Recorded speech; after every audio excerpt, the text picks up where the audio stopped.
Assalamualaikum warahmatullahi wabarakatuh. Kali ini kita berjumpa kembali dalam pembelajaran virtual. Kalian simak dan perhatikan apa yang akan Ibu sampaikan.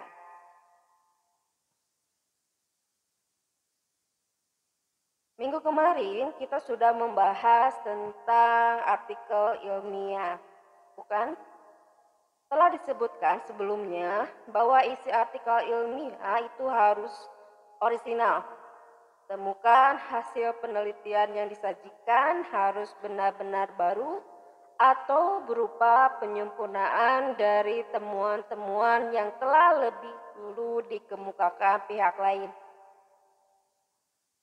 Artikel ilmiah tidak selalu harus menyajikan koleksi data-data, melainkan dituntut menyajikan analisis dan interpretasi intelektual atas data-data. Artikel ilmiah tidak disarankan menggunakan kata atau kalimat yang berisi analogi dan metafora. Selain itu, artikel ilmiah mengutamakan penyajian fakta-fakta yang dipaparkan secara singkat dan jelas. Mari kita bahas kaidah kebahasaan yang ada di dalam artikel ilmiah. Di dalam kaidah kebahasaan artikel ilmiah, kita akan membahas tentang konjungsi koordinatif, konjungsi subordinatif, konjungsi korelatif, konjungsi antar kalimat, konjungsi antar paragraf, dan repetisi, pronomina, dan penunjukan. Kita jelaskan satu-satu. Apa sih yang disebut dengan konjungsi? Kemarin kan sudah membahas tentang kohesi dan koherensi. Kita akan membahas tentang kaidah kebahasaan yang ada di dalam artikel ilmiah. Yang pertama, kita akan membahas tentang konjungsi. Apa itu yang disebut dengan konjungsi? Konjungsi itu adalah kata sambung, bentuk atau satuan kebahasaan yang berfungsi sebagai penyambung, perangkai, atau penghubung antar kata dengan kata, frasa dengan frasa, klausa dengan klausa, kalimat dengan kalimat, dan seterusnya. Konjungsi koordinatif adalah konjungsi yang menghubungkan dua unsur yang memiliki status yang sama, baik unsur klausa, frasa maupun kata. Contoh, konjungsi koordinatif adalah ada kata dan dengan serta atau kemudian, lantas, terus, adapun, dan lagi, tetapi, melainkan, padahal, dan sedangkan. Sekarang kita bahas tentang konjungsi korelatif. Konjungsi korelatif adalah konjungsi yang terdiri atas dua bagian yang dipisahkan oleh salah satu kata, frasa, atau klausa yang dihubungkan. Konjungsi korelatif ini bertugas menandai hubungan perlawanan dan hubungan pertingkatan. Contohnya, baik maupun, tidak hanya, tetapi juga, bukan hanya, melainkan juga, demikian, sehingga, sedemikian rupa, apakah, atau jangankan pun.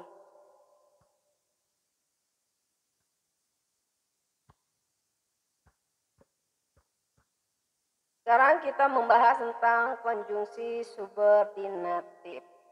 Konjungsi subordinatif ini kita akan membahas 12 konjungsi subordinatif sebagai penanda.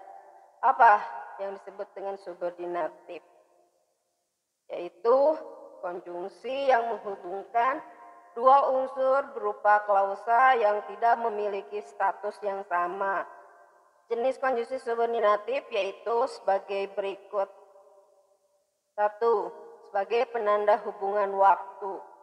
Sejak, sewaktu, ketika, sementara, begitu, seraya, selagi, selama, demi, setelah, sesudah, sebelum, sehabis, hingga, sampai. Penanda hubungan sebab. Contohnya, sebab, karena itu, karena, oleh sebab itu. Konjungsi subordinatif pengandaian, contohnya adalah andai kata, seandainya, umpamanya, sekiranya. Konjungsi subordinatif penanda hubungan syarat, contohnya adalah jika, kalau, jikalau, asalkan, bila, manakala.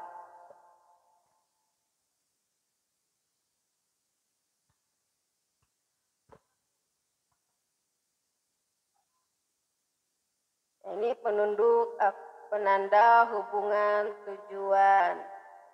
Contohnya adalah agar, supaya, biar. Contoh penanda hubungan konsesif, biarpun, meskipun, walaupun, sekalipun, sungguhpun, kendatipun. Konjungsi penanda hubungan syarat, jika, kalau, jikalau, asalkan, bila, manakala. Penanda hubungan pengandaian, contohnya adalah seakan-akan, seolah-olah, seperti, sebagai, laksana, ibarat. Penanda hubungan hasil, contohnya adalah sehingga, sampai, makanya. Penanda hubungan alat, contohnya adalah dengan, tanpa. Penanda hubungan komplementasi adalah bahwa penanda hubungan atributif adalah yang. Penanda hubungan perbandingan adalah sama, dengan, lebih, daripada. Nah, ini adalah semua membahas tentang konjungsi subordinatif, konjungsi yang menghubungkan dua unsur berupa klausa yang tidak memiliki status yang sama. Sekarang kita akan membahas konjungsi antar kalimat. Contohnya, begitulah, begitu pula. Konjungsi antar paragraf, ya, menghubungkan paragraf yang satu dengan paragraf yang lain.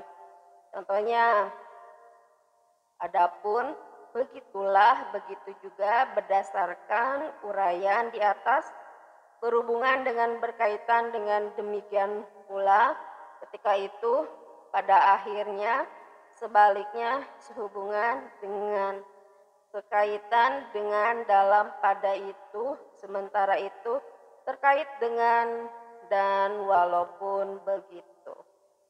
Apa sih yang disebut dengan repetisi? Repetisi atau pengulangan tergolong alat rangkai antar kalimat yang sering digunakan. Bagian kalimat yang diulang bisa berupa kata, bisa juga kelompok kata. Coba kalian perhatikan contoh berikut. Indonesia didiami oleh berbagai suku bangsa yang tinggal di berbagai daerah dengan aneka ragam kebudayaan dan bahasanya. Keanekaragaman tersebut mungkin menguntungkan karena dapat memperkaya kebudayaan nasional. Mana repetisinya? Keanekaragaman diulangi lagi dengan kalimat berikutnya. Jadi ada pengulangan kata lagi, ya. Jadi repetisi itu adalah pengulangan tergolong alat rangkai antar kalimat yang sering digunakan. Mana rangkai kalimat yang sering digunakan? keanekaragaman. Ya, aneka ragam kebudayaan diulangi lagi keanekaragaman tersebut. Atau contoh yang lain misalnya, pada hakikatnya demokrasi merupakan sistem mentalitas untuk membina kehidupan bersama dalam masyarakat. Mentalitas, nah itu adalah repetisi yang diulang lagi dari kalimat yang sebelumnya. Dimaksudkan adalah mentalitas dalam pengertian cara berpikir, bersikap, dan berbuat. Nah itu yang disebut dengan repetisi. Repetisi itu adalah pengulangan tergolong alat rangkai antar kalimat yang sering digunakan dan diulang, bisa berupa kata, bisa juga berupa kelompok kata. Selanjutnya, apa sih yang disebut dengan pronomina?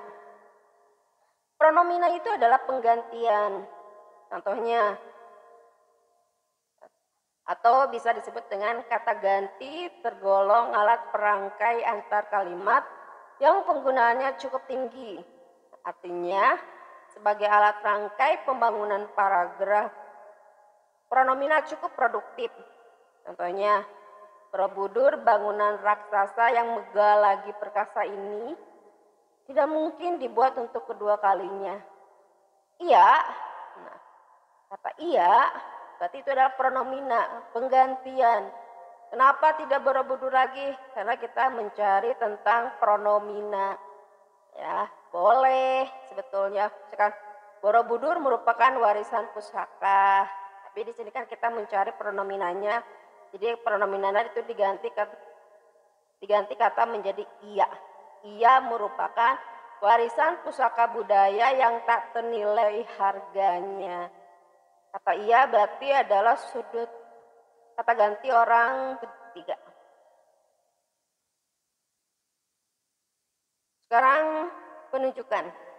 Apa sih yang disebut dengan penunjukan? Penunjukan atau kata rujuk boleh. Rangkaian antar kalimat bisa juga terindikasikan dalam penggunaan kata ganti penunjuk. Ini, bisa itu, bisa tersebut. Tentang sesuatu yang disebutkan, bahkan penunjukan lazim dilakukan dengan hanya menulis atau menyebutkan kata ganti penunjuknya. Misalnya ini, inilah, itu, itulah, demikian, demikianlah, begitu, dan begitulah. Perhatikan contoh berikut. Lelaki itu membuka pagi dengan sebuah ritual yang tidak rutin. Tak ada sesuap makanan di hadapannya, tidak juga minuman hangat di sampingnya. Hanya sebuah lagu Elton John, Daniel, yang mengalir lamat-lamat. Itulah sarapan pagi sang astronot Thomas Reader. Nah, kata itulah sebagai pengganti dari lelaki itu. Itu yang disebut dengan kata penunjuk. Sekarang kalian kerjakan tugasnya di Google Classroom. Ibu di sini sudah menyiapkan artikelnya. Kalian tulis di buku tulis kalian. Setelah kalian kerjakan, dipoto dan dikumpulkan di Google Classroom. Tugasnya ada dua. Ada tugas pertama. Nah, ini adalah artikel ilmiahnya. Tugas yang pertama adalah kalian mencari kalimat mana repetisinya, mana kata ganti dan kata penunjuk. Tugas yang keduanya, apakah Anda dapat memahami isi paragraf tersebut dengan baik? Apakah isi masing-masing paragraf pada kutipan artikel di atas? Bagaimana kelogisan hubungan ide pokok dari ide penjelas kutipan artikel di atas? Bagaimana kelogisan susunan kalimat pada kutipan artikel di atas? Hanya itu yang bisa Ibu sampaikan. Jika ada pertanyaan, kalian boleh WA Ibu. Wabillahi taufiq wal hidayah. Wassalamualaikum warahmatullahi wabarakatuh.